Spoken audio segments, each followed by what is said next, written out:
C'est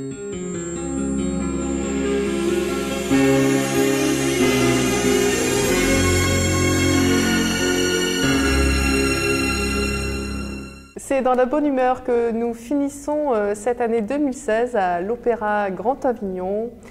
Nous sommes pour parler de cette œuvre, de cette opérette, Le Chanteur de Mexico de Francis Lopez, et c'est à côté de Didier Benetti, le chef d'orchestre, le maestro, celui qui mène cette bonne humeur en musique. Bonjour. Bonjour. Merci d'être là avec votre sourire, votre bonne humeur, votre belle énergie.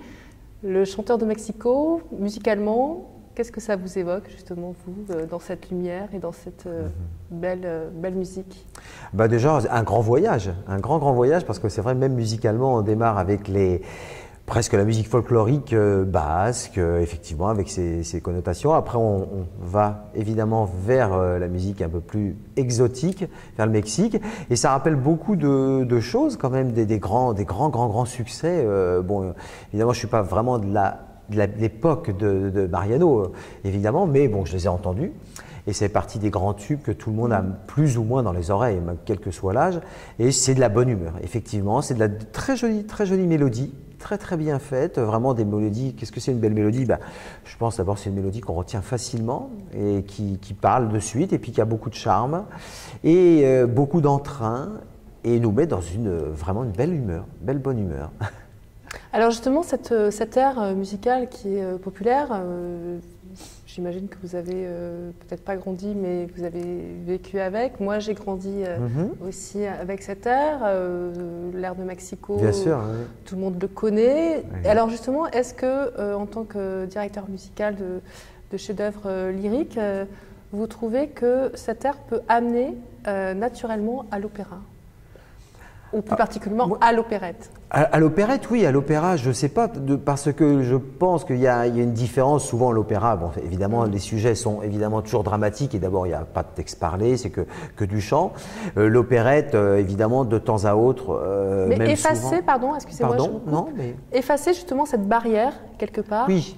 Entre l'art lyrique et puis le chant populaire, quelque part. Je pense que de toute façon, déjà servi par les artistes que l'on a aujourd'hui, notamment qui sont comme Florian, un artiste lyrique reconnu en tant que tel, déjà je pense que la barrière a plus facilement tendance à tomber.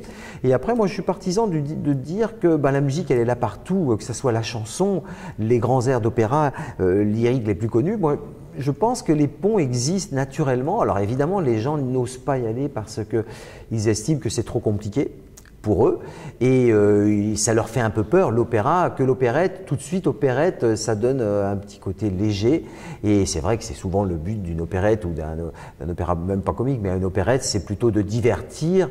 L'opéra, c'est plutôt...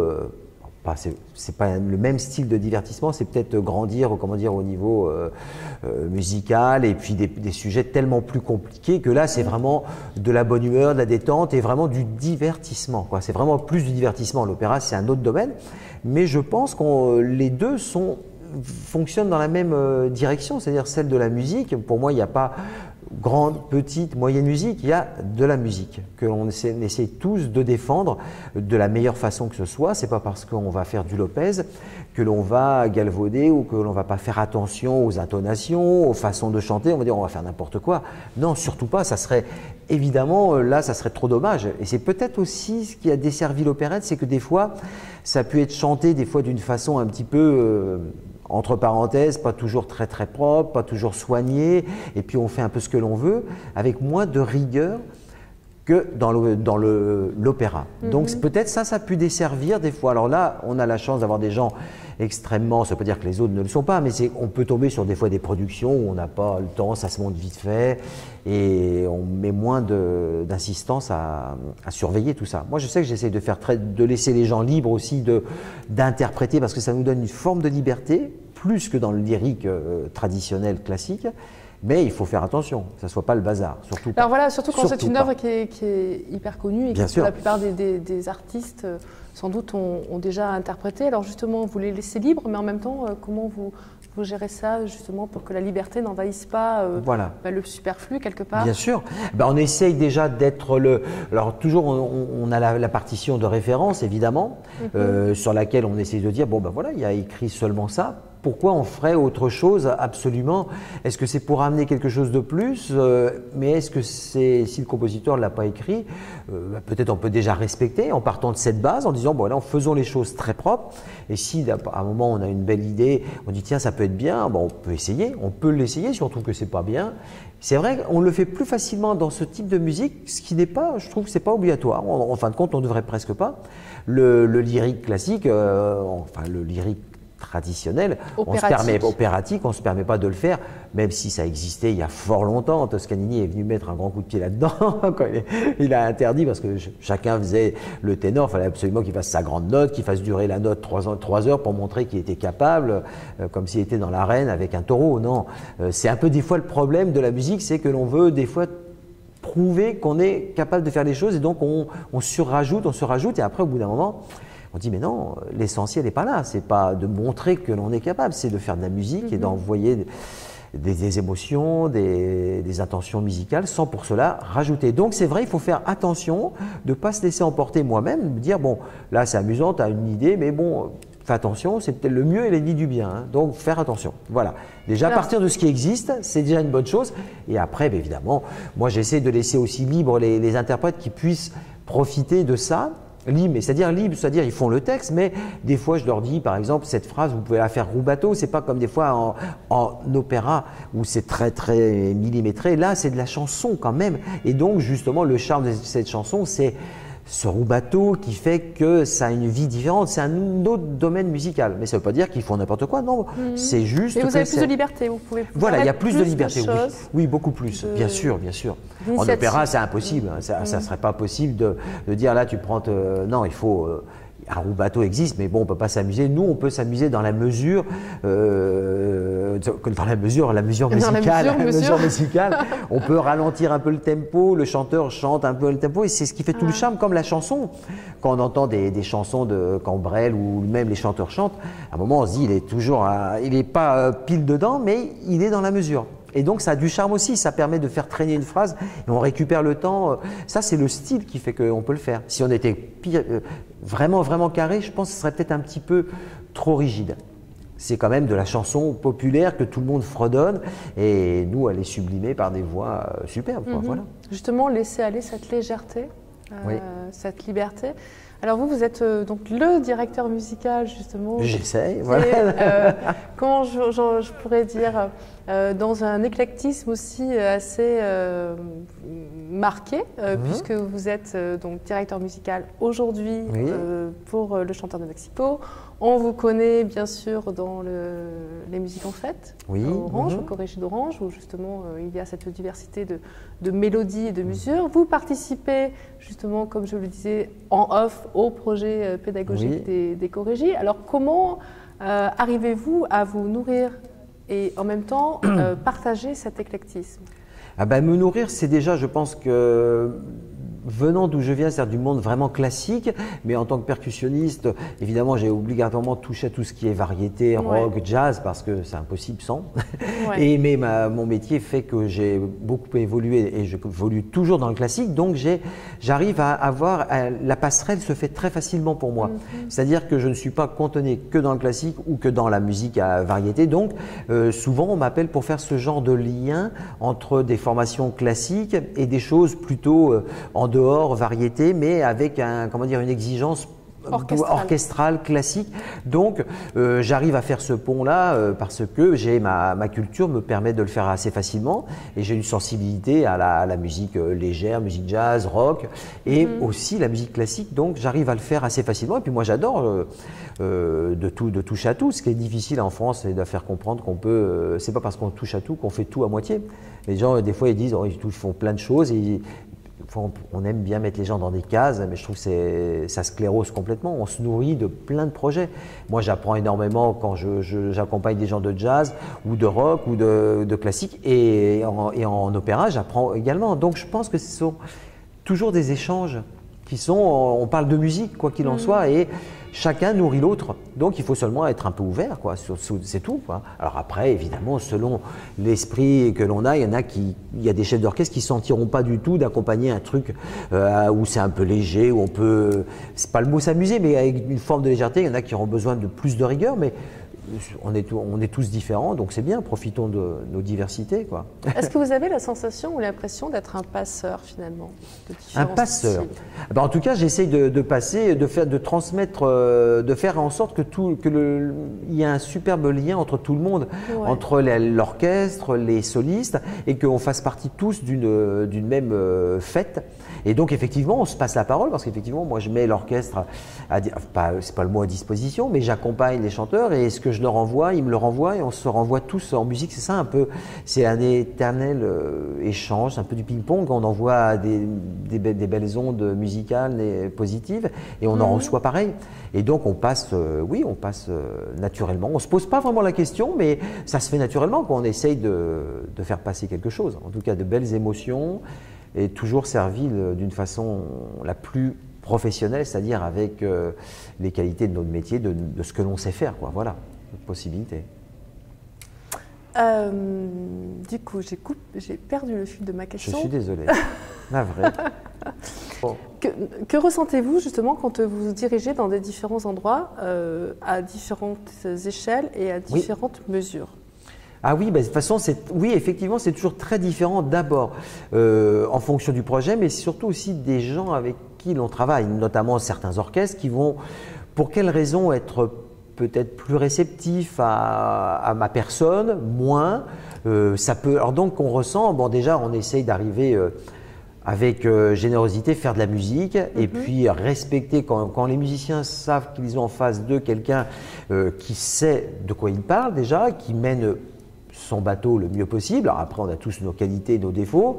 Et déjà, les choses se passent globalement bien. Après, il y a les choses humaines, le rapport entre les musiciens et le chef. Et c'est vrai que c'est quelque chose un peu qui est différent des lieux dans lesquels on va, quoi. Voilà. Mais en général, moi, ça se passe, enfin, comme beaucoup de collègues, ça se passe assez bien. À partir du moment où je pense que la plupart des musiciens et des artistes, à partir du moment où on sait où on va, on montre qu'on est ouvert et que on sait vraiment de quoi on parle. C'est-à-dire, on ne vient pas là, qu'est-ce qui se passe, là, je ne connais pas ma partition. Là, déjà, il vaut mieux éviter. Donc, si on connaît bien sa partition, parce que les musiciens et les solistes ont besoin d'être guidés dans une direction. C'est votre rôle en même temps. C'est mon rôle, voilà, c'est comme un guide qui va emmener des gens voyager quelque part, faire une magnifique excursion. Bon, il va les guider quelque part. Et c'est vrai, le chef d'orchestre, le mot chef d'orchestre n'est pas tellement fin pour en France, on dit en anglais on dit conducteur, voilà, on conduit, c'est beaucoup plus je trouve que c'est beaucoup plus joli. Alors donc évidemment un conducteur aujourd'hui ça sonne pas tellement un leader, enfin évidemment c'est pas français, mais un guide évidemment c'est pas adapté. Alors, donc on dit chef d'orchestre. Mais le mot chef, il y a une mauvaise connotation qui de suite impose un genre de il y a la hiérarchie, mais elle est un peu obligatoire parce directeur musical aussi. Voilà, directeur musical c'est bien. Après on est obligé en tant que chef, et ça c'est obligatoire. Il n'y a pas de démocratie en musique, c'est-à-dire qu'à un moment, il n'y en a qu'un qui décide, c'est le chef, et obligatoirement, parce que chacun des musiciens, des artistes peut avoir son opinion sur la façon d'interpréter, puisqu'on est tous musiciens, on a tous une sensibilité, mais bon, si on demande l'avis à tout le monde, c'est pas possible. Donc il y a une personne qui prend les commandes et qui emmène le bateau à la bonne destination. Capitaine. Le capitaine, voilà. Donc il y a un moment, comme dans plein d'endroits, il n'y a pas place à la démocratie. Vous me suivez et puis de toute façon ça se fait naturellement. Après c'est la façon d'emmener les gens. Voilà, ça fait partie des choses complètement magiques qu'on a du mal qu'on perçoit, qu'on ressent et qui font partie toujours des choses magiques. On sent des fois là ça marche bien, l'orchestre suit bien. Pourquoi? On ne sait pas des fois pourquoi, on ne sait pas. Là ça suit moins bien alors que je fais pareil avec le même orchestre, avec un autre orchestre et c'est marrant, ils réagissent moins, c'est drôle quoi. C'est des choses comme ça qu'on vit sur l'instant et des fois on se dit pourquoi, on ne sait pas. Alors comment êtes-vous justement passé d'instrumentiste à, alors comment je dis, conducteur, capitaine musical, on va dire capitaine, directeur musical. Comment êtes-vous passé justement d'instrumentiste à justement à la personne qui emmène la musique?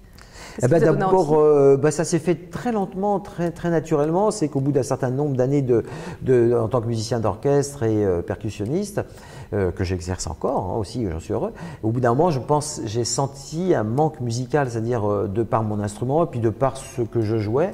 J'avais besoin de prendre plus les choses en main, c'est-à-dire de prendre des décisions et de ne pas être seulement celui qui joue sa petite partie au moment où il faut. Donc j'avais envie de prendre les choses en main moi-même. Et donc il n'y a qu'une seule solution, c'est la direction d'orchestre, évidemment. Sinon, on ne peut pas. D'accord. Donc c'est venu petit à petit. Et puis les choses se sont faites vraiment très doucement, avec après en montant des petits orchestres amateurs, après un orchestre un peu plus professionnel, et puis après, voilà quoi, les choses se font. Après on travaille, on a la chance de travailler avec quelqu'un qui vous remarque, et puis il vous fait travailler dans un domaine. Et alors c'était quoi la première grosse étape, on va dire? Moi j'avais commencé avec à Paris, mais c'était trop jeune, enfin, ça faisait trop peu de temps que j'exerçais la direction. J'avais un poste de directeur musical avec l'orchestre Colonne. C'est un orchestre d'association, mais il y a 3 orchestres symphoniques d'association à Paris. Mais ça faisait à peine 3 ans que je commençais à diriger, donc ça s'est bien passé, mais c'était peut-être un peu trop tôt. Et après, donc, ça m'a fait faire d'autres choses, des concerts à droite à gauche dans des orchestres un petit peu de province. Et puis après, vraiment, ce que j'ai fait, c'est avec Jean-Louis Grindin, justement, qu'on connaît, avec Liège. Et l'Opéra de Liège où il y était. Et on a fait Showgirl, Certain les Méchaux, la fameuse comédie musicale. Et là, je suis entré d'un seul coup dans le monde de la comédie musicale. Et je me suis amusé même à écrire des arrangements, à réorchestrer des petites choses. Et là, je me suis senti aussi, en tant que directeur musical, avoir envie aussi d'écrire, puisque depuis quelques années, je compose aussi, j'écris pas mal de musique, j'arrange, je réorchestre beaucoup. Donc ça j'aime beaucoup, quoi. J'adore. Ça fait partie d'un tout. Ça, les deux vont avec, pour moi. L'écriture est basée sur l'opéra, sur le lyrique ou le classique? Non, classique, ce sont des compositions, surtout soit vers le cinéma, vers l'image.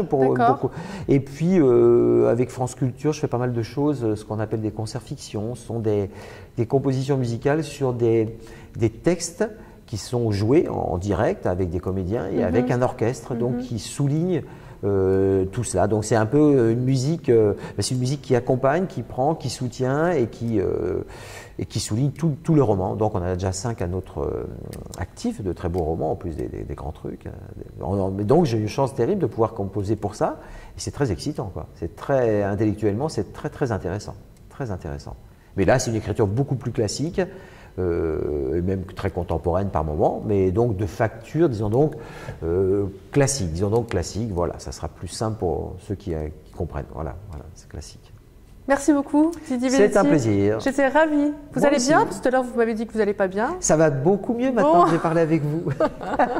Nettement mieux. C'est magnifique. Merci. Bientôt, au revoir.